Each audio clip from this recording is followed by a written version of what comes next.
Welcome to Ramana's ఎడిజోన్ YouTube channel. ఇంకా ఈ ఛానల్ని సబ్స్క్రైబ్ చేసుకోకపోతే దయచేసి సబ్స్క్రైబ్ చేసుకోగలరు. ఈరోజు మనము ఈ వీడియోలో ఈఓ గ్రేడ్ 3కి సంబంధించి పేపర్ 2లో భాగంగా 7వ చాప్టర్ అయినటువంటి ఏడవ చాప్టర్లో మనకి ఏమేమి అంశాలు ఉన్నాయని గమనించినట్లయితే ఇక్కడ వేదిక్ కల్చర్ అండి.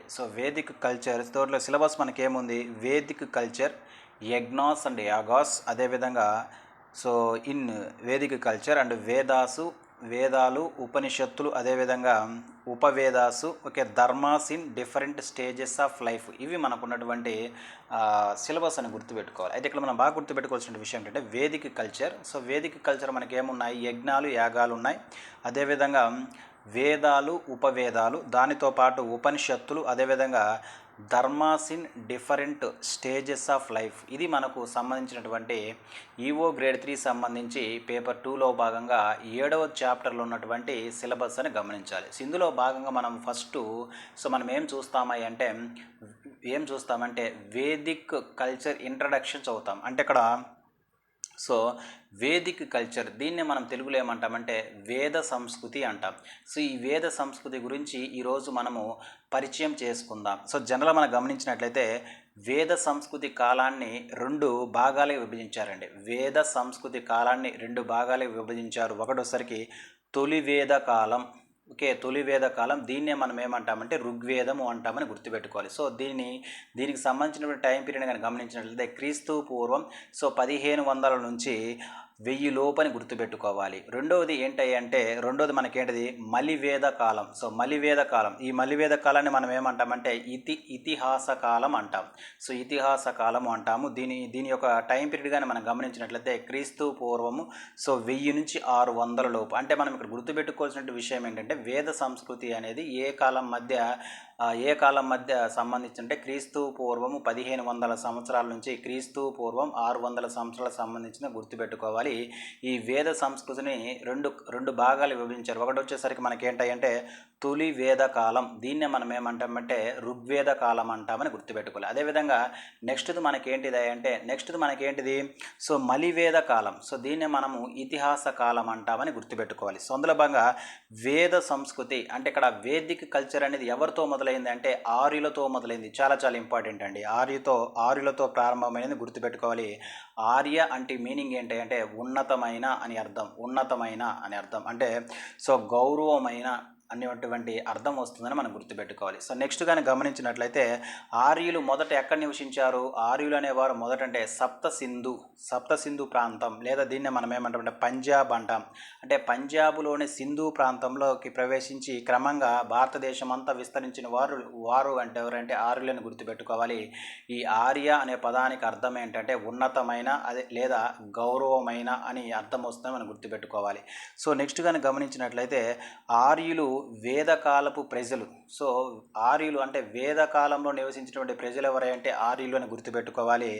ఈ ప్రజలు ఒకే జాతికి చెందిన వారైనప్పటికీ కొన్ని తెగలుగా నివసించారండి. ఆ తెగలలో ముఖ్యమైన తెగ అంటే ఒకటి పూరు, యదు తెగ, భరత తెగ, తురుస్వ, అదేవిధంగా ముఖ్యమైనవి. వీటిలో భరత తెగ అనేది చాలా చాలా ఇంపార్టెంట్. భరత తెగ అనేది ప్రధానమైనటువంటి తెగగా మనం గుర్తుపెట్టుకోవాల్సిన అవసరం ఇక్కడ అంతానే ఉంది. నెక్స్ట్ కాలాన్ని చెప్పుకున్నా మనము వేద కాలాన్ని 2 రకాలు విభజించారు. ఒకటోసరికి తొలి వేద కాలం అంటాము. దీని యొక్క టైం పీరియడ్ ఏంటిది క్రీస్తు పూర్వము 1500 నుంచి 1000 సంవత్సరాల మధ్య ఉంది. ఈ తొలి వేద కాలానికే మరొక పేరేంటంటే ఏమని చెప్పుకున్నాం మనము ఋగ్వేద కాలం అంటాం.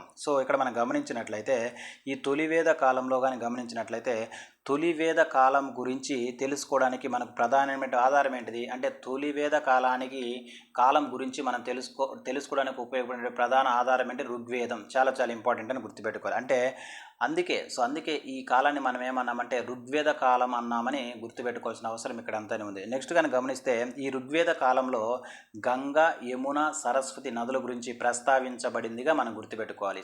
ఋగ్వేదంలో ఏ నదుల గురించి ప్రస్తావన కలదంటే గంగా, యమున, సరస్వతి నదుల గురించి ప్రస్తావన కలదని మనం గుర్తుపెట్టుకోవాల్సిన అవసరం ఇక్కడ అంతానే ఉంది. అదేవిధంగా పర్వతాలలో ఏ పర్వతాల గురించి మనకు ఋగ్వేదంలో ఉందని మనం గమనించుకుంటే హిమాలయాస్, చాలా చాలా ఇంపార్టెంట్. పర్వతాల పరంగా అయితే హిమాలయ దేవాలయాలు నదుల పరంగా అయితే గంగా, సింధు, గంగా, యమున, సరస్వతి నదుల గురించి ప్రస్తావన ఉంది ఋగ్వేదంలోని మనం గుర్తుపెట్టుకోవాల్సిన అవసరం ఇక్కడంతానే ఉంది. అదేవిధంగా ఋగ్వేద కాలం నాటి సమాజం, సో ఆనాటి అంటే ఋగ్వేద కాలం లేదా తొలివేద కాలంలో సమాజం ఎలా ఉందంటే, ఒకటి పురోహితులు, యోధులు, సామాన్యులు. అంటే పురోహితులు, యోధులు, సామాన్యులు అనే 3 వర్గాలుగా విభజించబడిందిగా మనం గుర్తుపెట్టుకుంటాము. అదేవిధంగా ఈ ఋగ్వేద కాలంలో మనకేంది పితృస్వామ్య వ్యవస్థ ఉంది. అంటే పితృస్వామ్య వ్యవస్థ ఉందంటే కుటుంబానికి పెద్ద ఎవరు, తండ్రి అని గుర్తుపెట్టుకోవాలి. అదేవిధంగా ఈ కాలంలో ఈ ఋగ్వేద కాలం లేదా తొలి వేద కాలంలో కుటుంబానికి హెడ్ ఎవరై అంటే తండ్రిగా మనం గుర్తుపెట్టుకోవాలి. తండ్రిని మనం ఏమంటామంటే గృహపతి లేదా కులపతి లేదా దంపతి అని పిలుస్తాం. చాలా ఇంపార్టెంట్. ఋగ్వేద కాలంలో తండ్రిని ఏమని పిలుస్తారంటే కులపతి, దంపతి లేదా గృహపతి అనే పేర్లతో పిలుస్తారని గుర్తుపెట్టుకోవాలి. ఈ ఋగ్వేద కాలంలో మనకున్నటువంటిది ఏంటిదంటే పితృస్వామ్య వ్యవస్థ అని గుర్తుపెట్టుకోవాల్సిన అవసరం ఇక్కడ ఎంతైనా ఉంది. నెక్స్ట్ కనుక గమనిస్తే ఋగ్వేద కాలంలో వృత్తి ఆధారంగానే చాలా ఇంపార్టెంట్. ఋగ్వేద కాలంలో వృత్తి ఆధారంగానే వర్గాలు ఏర్పడ్డాయని మనకు తెలుస్తుంది. ఇక్కడ ఋగ్వేద కాలంలో లేదా తొలివేద కాలంలో మనకు వృత్తిపరంగా అంటే డిపెండింగ్ అపాన్ వృత్తిని బట్టి మనకి ఏమైంది వర్గాలు విభజించడం జరిగిందిగా మనం గుర్తుపెట్టుకోవాలి. అదేవిధంగా ఈ ఋగ్వేద కాలంలో మొత్తం 33 మంది చాలా ఇంపార్టెంట్ 33 మంది దేవతలను పూజించారట. ఋగ్వేద కాలంలో ఎంతమంది దేవతలను పూజించారంటే 33 మందిని గుర్తుపెట్టుకోవాల్సిన అవసరం ఇక్కడ అంతానే ఉంది. నెక్స్ట్ పాయింట్ గమనించినట్లయితే ఆకాశము, ఇంద్ర, వరుణ, వాయు, కుబేర, అగ్ని, సోమ వంటి పురుష దేవతలే కాక అతిథి, నెక్స్ట్ ఉషస్సు, పృథ్వీ, అరణ్యని వంటి స్త్రీమూర్తులను కూడా ఆరాధించారు. అంటే ఇక పురుష దేవతలతో పాటు స్త్రీ దేవతలు ఎవరు ఇక్కడ, అదితి, ఉషస్సు, పృథ్వీ, అరణ్యని వంటి స్త్రీ దేవతలను కూడా పూజించబడింది. ఎవరి కాలంలో, ఋగ్వేద కాలంలోని మనం గుర్తుపెట్టుకోవాల్సిన అవసరం ఇక్కడ అంతైనా ఉంది. నెక్స్ట్ కానీ గమనించినట్లయితే ఋగ్వేద కాలంలో దేవాలయాలు లేవు. ఋగ్వేద కాలంలో దేవాలయాలు లేవు.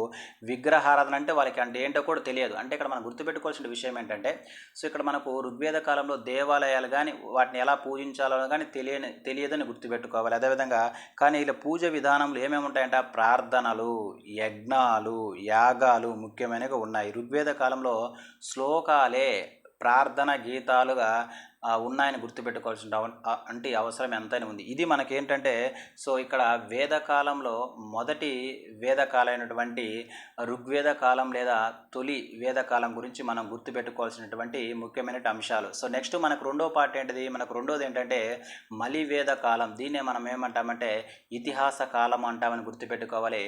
దీని యొక్క కాలం ఎంత ఉంటుందంటే క్రీస్తు పూర్వం 1000 నుంచి 600 సంవత్సరాల లోపు ఉంటుందని గుర్తుపెట్టుకోవాల్సిన అవసరం ఇక్కడ ఎంతైనా ఉంది. క్రీస్తు పూర్వం.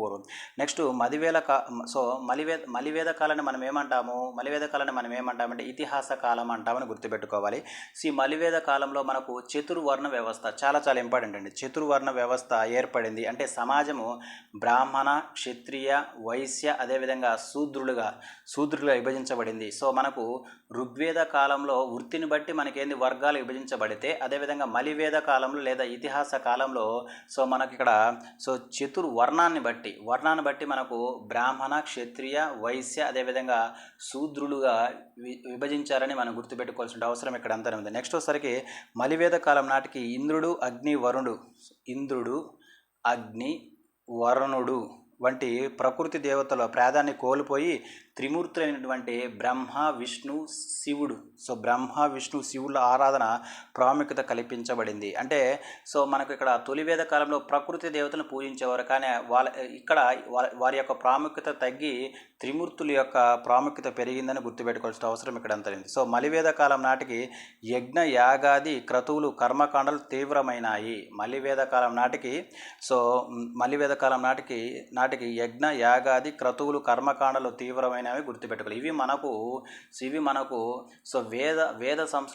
వేద సంస్కృతికి సంబంధించి కొన్ని ముఖ్యమైనటువంటి అంశాలు. నెక్స్ట్ వీడియోలో ఈ వేద సంస్కృతికి సంబంధించి మరికొన్ని ముఖ్యమైనటువంటి అంశాలను తెలుసుకుందాము. Thank you.